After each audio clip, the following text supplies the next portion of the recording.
Son las 19 horas y su programa Buena Noche empieza por la página de Opinión Bolivia. Hoy estaremos hablando al respecto del proyecto de ley del oro, que justamente ayer domingo ya ha sido aprobada por la Cámara de Diputados.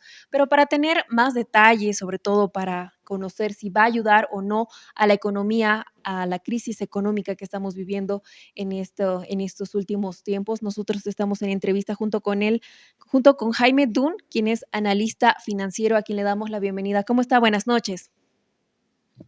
Brenda, muy buenas noches, muchas gracias por la invitación, un gusto estar en tu programa. Muchas gracias a usted. A ver, ¿esta ley va a poder garantizar la economía de Bolivia?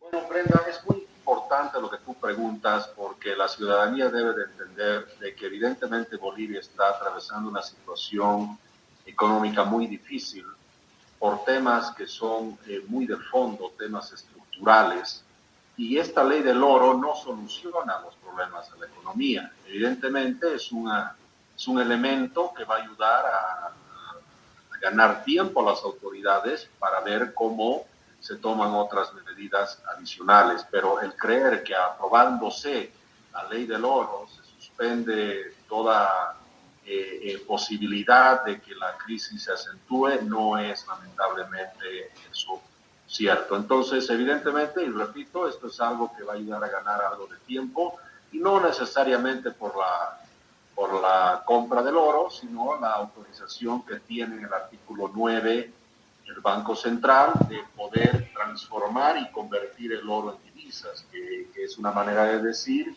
de usar el oro un mecanismo que vuelva el oro en liquidez en dólares, lo cual implica también la venta del oro. Sí, justamente nosotros en pantallas estamos viendo el artículo 9 que usted señala, donde indica que el Banco Central de Bolivia realizará operaciones en los mercados internacionales con las reservas en oro, pudiendo comprar, invertir, depositar en custodia, emplear en instrumentos de cobertura, transformación y convertirlas en divisas a fin de optimizar la liquidez y o el rendimiento de las reservas internacionales. Esto quiere decir que va a ser entonces esta ley algo paliativo que va a funcionar o va a poder ayudar a corto plazo esta situación que se está viviendo con la venta del oro. La venta del oro, en mi opinión, sí va a ser un paliativo, va a ayudar a ganar tiempo, a incrementar la liquidez en divisas, pero por supuesto también, Brenda, hay que entender qué se va a hacer con esas divisas. Si esas divisas son absorbidas rápidamente por el gasto público que tiene el gobierno boliviano, por toda la programación que ya tiene de utilización de divisas, importar maquinaria, equipo a través de las empresas públicas, etcétera, etcétera, puede ser que esta misma venta no tenga siquiera ese efecto de ayudar a aliviar la presión sobre la liquidez en divisas. Entonces, cómo se utilizan las divisas va a ser muy importante. Lamentablemente no tenemos seguridad de que se vaya a usar de una manera de que en el mejor de los casos ayude a ganar tiempo al gobierno para tomar otras medidas adicionales, porque repito, la economía boliviana necesita una solución de cambios estructurales muy de fondo, muy de fondo. Es una economía orientada a un gran gasto público y muchísimo consumo, muy poca inversión, especialmente privada, y muy poco fomento a las exportaciones. Entonces, es un modelo económico que ya se ha repetido muchas veces, que ya está en su etapa final, y evidentemente se necesitan cambios estructurales muchísimo más grandes de que simplemente se vaya a vender el oro. El vender el oro no es nada más que un paliativo. Ahora, obviamente, el gobierno también tiene contemplada la compra del oro y la compra del oro, si es que se llega a realizar, tampoco va a tener el efecto que se busca de subir las reservas internacionales, especialmente en la divisa extranjera, por supuesto, porque los cooperativistas, primero, si es que venden el oro, se les va a pagar en bolivianos. Y la pregunta es a qué tipo de cambio se les va a pagar. ¿Los cooperativistas van a aceptar un tipo de cambio oficial o van a pedir un 7.40 o un 7.60 que está en el mercado paralelo. Esa es la primera pregunta. Y dado el caso de que evidentemente se concrete la venta del oro, los cooperativistas que reciban los bolivianos, primero que van a ser bolivianos que va a tener que emitir el Banco Central. El Banco Central va a tener que imprimir billetes para comprar el oro, y eso obviamente genera una presión inflacionaria muy importante en el país. Pero ahí no acaba el tema. El cooperativista que reciba esos bolivianos va a dar la vuelta al Banco Central y se va a poner en fila para comprar dólares, porque el estar en un negocio de un commodity como el dólar necesita, pues, un commodity como el oro, perdón, necesita tener acceso a la divisa extranjera, en este caso el dólar. Entonces, no va a incrementar el nivel de reservas en dólares, que es lo que en realidad necesitamos en el país. Con esta ley del oro, ¿existen algunos riesgos? El riesgo más grande que corremos, creo, es de que justamente el oro se vaya primero a vender y los recursos se vayan a dilapidar inmediatamente, como ya ha sucedido con el resto de las reservas, ¿no es cierto? Es más, se han vendido los derechos especiales de giro, se ha vendido una cantidad importante, teníamos cerca de 532 millones de dólares equivalentes en derechos especiales de giro, y ya se han vendido. La pregunta es, ¿en qué se ha utilizado ese dinero? Lo más probable es que se haya ido de nuevo al gasto público. Y como no hay información por parte del Banco Central, no sabemos qué ha sucedido. Entonces aquí podemos entrar también en una especie de situación donde se vende el oro y de acuerdo a la ley se ha puesto un requisito que en 3 o 4 meses nos tienen que informar qué ha sucedido. Y hago un paréntesis aquí, yo lamento que no se ha utilizado la ley también como un mecanismo para poder pedirle al Poder Ejecutivo y especialmente al Banco Central de que si se va a utilizar el oro, pues reanuden la información semanal, actualicen toda la información y creen mecanismos de información adicional sobre qué están haciendo con el oro, ¿no es cierto? Esa es por la presión del público, que ya sabemos de que parte de las reservas en oro ya ni siquiera las 42 toneladas que se las tiene, porque evidentemente es como se hace y es lógico, eso está en bancos internacionales, pero eso es algo que se conoce después de que se presiona por la información. Entonces hubiera sido interesante que esta ley sirva como mecanismo para aclarar muchas cosas, exigir muchas cosas de cumplimiento de información por parte del Banco Central y las autoridades, y es más, se vaya un paso más allá y se nombre un presidente del Banco Central autorizado por la Asamblea y no se tenga un presidente interino como se tiene ahora. Lamentablemente no se ha logrado, en otras palabras, que por medio de esta ley se pueda también recomponer muchos de los temas en el Banco Central que hoy están pendientes y se deben de resolver. Así es. Bueno, también veamos el siguiente comunicado que ha sacado justamente el presidente del Banco Central de Bolivia, que indica que este tipo de norma que permite al país augurar un mejor futuro, coadyuvar en todo su proceso de reconstrucción de nuestra economía y por su parte al Banco Central de Bolivia permite realizar una gestión más moderna y eficiente en la administración de las reservas internacionales. ¿Usted cree que sea así?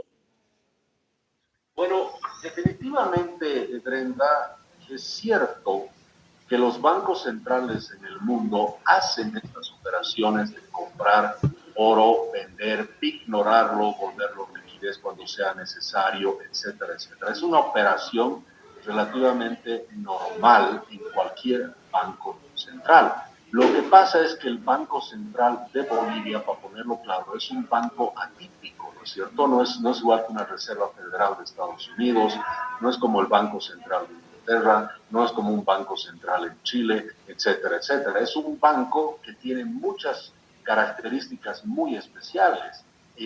Por ejemplo, debe ser uno de los pocos bancos en el mundo, es más, yo no conozco otro banco central en el mundo, que presta dinero directamente a empresas públicas cuando eso está prohibido en la ley.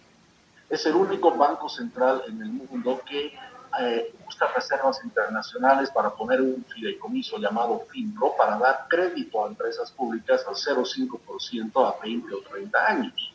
Es el único banco central en el mundo que vende dólares en la calle directamente a través de ventanillas, como un banco de primer piso, ¿no es cierto? Entonces, siendo un banco tan atípico, evidentemente ha generado mucha desconfianza por parte de la población y obviamente los mismos legisladores de cómo a un banco tan atípico se le va a permitir hacer estas operaciones.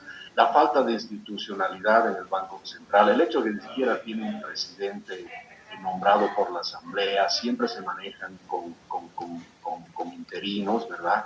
Y el hecho de que hay una desconfianza tan grande en nuestras autoridades hace de que el vender el oro, que es, o comprar oro, que son actividades normales en un banco central en el mundo, en Bolivia causa pues mucha susceptibilidad. ¿Usted cree que en esta ley del oro deberían existir algunos ajustes que deberían realizar ahora los senadores? Si se podría y estaríamos a tiempo, yo sugeriría que primero se ordene a través de la ley el cumplimiento de la información que debe emitirse periódicamente desde el Ministerio de Economía y Finanzas y el Banco Central. Segundo, debe ser más periódica la información. Y sobre el hecho específico de las operaciones del oro, debería informarse en un periodo de 24 horas después de realizadas ciertas acciones como un mecanismo de hechos relevante. O sea, toda información que sea relevante sobre el manejo de las reservas debería ser publicada inmediatamente hacia la población. Por el otro lado, debería haber otro requisito, que los recursos que se vayan a conseguir vayan justamente a temas de inversión o a temas de fortalecimiento de las reservas y no se vaya directamente al gasto público que no genera retorno para el país o al gasto público que simplemente termina muchas veces simplemente en el pago de sueldos y salarios, ¿cierto? Eso debe de quedar muy claro. Debe quedar claro también el Banco Central, con información periódica, debe de informar a la población qué estrategias se están utilizando o se piensan utilizar en el futuro inmediato para volver la liquidez de los dólares al mercado. Y, como decía hace un momento, también que a través de esta ley se ponga un plazo para institucionalizar de nuevo el Banco Central y no quede como hasta ahora simplemente como una entidad que se cambian de presidentes, son interinos y evidentemente eso tiene las consecuencias que por ser interinos muchas veces no pueden tomar las acciones que deberían tomar porque el interinato no se los permite. Si esta ley del oro entonces no va a solucionar la crisis económica, ¿qué debería hacer el gobierno? El gobierno lo que tiene que hacer es un cambio muy de fondo y muy profundo en la manera que maneja la economía. Hoy en día seguimos manteniendo la economía del país basado en los recursos naturales y en el precio alto que debería tener para que funcione la economía los hidrocarburos. Los hidrocarburos ya no están ahí en los volúmenes que estuvieron hasta el 2014. El precio de los hidrocarburos ya no están ahí como estuvieron en el año 2014 combinados con el volumen, produciendo más de 6.500 millones de dólares en exportación de hidrocarburos. Es más, hemos llegado a un punto donde por la falta de volumen que ha caído de más de 60 mil millones de pies cúbicos a 32 mil millones de pies cúbicos, eso significa que por más que se duplique el precio del petróleo, aún así este modelo económico, social, comunitario, productivo ya no funciona. Entonces, no podemos resolver problemas nuevos ante una situación mundial nueva con recetas viejas. Hay que hacer un cambio total y hay que pensar la economía de nuevo a partir de que ya no tenemos esos recursos, ya no los vamos a tener y por lo tanto hay que activar el aparato productivo con una participación muy importante del sector privado, principalmente del sector exportador que nos puede alimentar de divisas inmediatamente al país. En caso de que se apruebe este proyecto de ley del oro en senadores, ¿la población va a tener confianza aún en la economía de Bolivia? Bueno, yo creo que todavía mucha gente tiene confianza en la economía de Bolivia, pero también hay un tema de tiempos para que estas perspectivas de la gente y lo que la gente piensa hacia adelante no se vaya a empeorar y se vaya a distorsionar en el sentido de que por la falta justamente de información y certeza de lo que se va a hacer a futuro, la gente empieza a especular y por supuesto las expectativas de la gente deben de guiarse. Y la ley siendo aprobada en este momento no sirve de guía para que las expectativas de la gente vayan por el camino correcto. Es más, creo que mucha gente toma esta ley del oro más, como digo, simplemente como una solución parche, porque no hemos escuchado cuál es la solución definitiva al problema. Se ha escuchado decir que tenemos el litio, pero sabemos que el litio con los 72 millones de dólares que se ha exportado, el carbonato de litio en 2022, no vamos a llegar a ninguna parte. Se habla del biodiesel, pero sabemos que el biodiesel no va a reemplazar el 100% de la gasolina en las próximas semanas ni en los próximos meses. Se habla de otras, de convertir el aceite de las papas fritas en combustible y eso bajar la subvención. Bueno, no estamos claros cuánto realmente vas a lograr hacer con eso.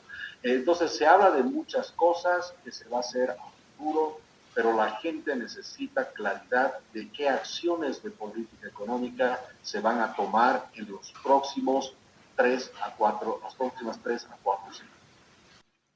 Esta ley del oro, ¿cuánto tiempo cree que podría dar a las autoridades a pensar tal vez en otra medida para así salir de esta crisis económica? Todo va a depender de cómo se utilizan los recursos, ¿cierto? Que si los recursos se utilizan de una manera que ayuden y apoyen a la economía, dándole más soporte, mayor solvencia, y obviamente mantenga el crecimiento de las reservas o por lo menos detenga la reducción de las reservas, se podría ganar, a mi parecer, de 3 a 4 meses más.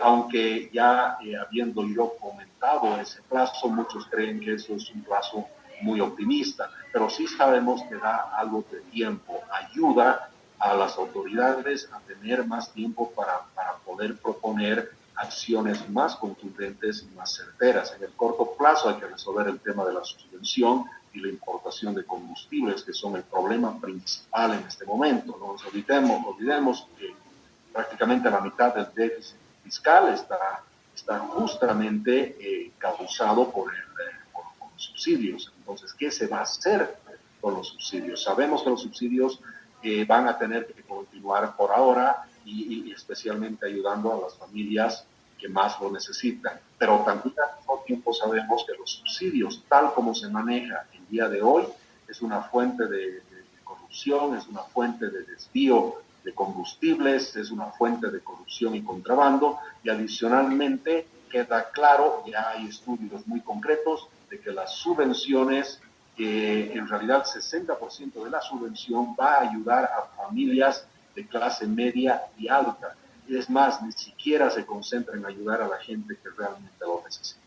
Muchas gracias. Nosotros estábamos junto con Jaime Dunn, analista financiero, que estábamos hablando al respecto de este proyecto de ley que ya ha sido aprobado en la Cámara de Diputados justamente y en los próximos días, bueno, va a ser analizada este proyecto de ley en la Cámara de Senadores. Nosotros vamos a estar informando también más datos sobre estos temas y también otros en nuestra página de redes sociales. Estamos en Facebook, Instagram, TikTok y también YouTube. Ahora nosotros mandamos saludos a todas las personas que están a través de Radio San Rafael por FM 92.5 y AM 1310. Tenemos consejos. Únete al equipo ganador. Cemento Cobose, 50 años al servicio del país. Empresa hecha por bolivianos para bolivianos. Ahora presentando la nueva bolsa Cemento Portland Estructural IP40. Nueva imagen, mayor calidad, resistencia y rendimiento. También contamos con cemento cola para porcelanatos y cerámicas. Yeso Cobo Mix Mortero Revoque. Todos nuestros productos cuentan con las certificaciones de calidad requeridas. Hacemos historia construyendo sueños. Encuéntranos a nivel nacional en todos nuestros centros de atención e intermediarios. La mejor elección para tu obra, Cemento Cobose, única entre las demás. Búscanos en Facebook Instagram, LinkedIn como Cemento Cobose. Pero también tenemos consejos importantes gracias a Toyosa. El consumo inteligente es responsabilidad de todos, por eso Paceña Sin Alcohol y Toyota se unen y te recomiendan no conducir bajo efectos de bebidas alcohólicas. Súmate y firma el acuerdo inteligente ingresando a www.cerveza-paceña.com/acuerdo inteligente y participa por un Toyota Agia 0 kilómetros. Si vas a manejar Toyota, toma Paceña Sin Alcohol. Actividad autorizada y fiscalizada por la autorización del juego. Quiero agradecer al Salón Marlen porque cada día se encarga de mi arreglo personal. Descubre la belleza que hay en ti solo en Salón Marlen, que ofrece los servicios de maquillaje, peinados y asesoramiento de imagen. Ellos están ubicados en la calle Beni, esquina Potosí. Puede contactarse al 6160-0777. Más adelante estaremos con más información y también entrevistas. Esto fue Buena Noche.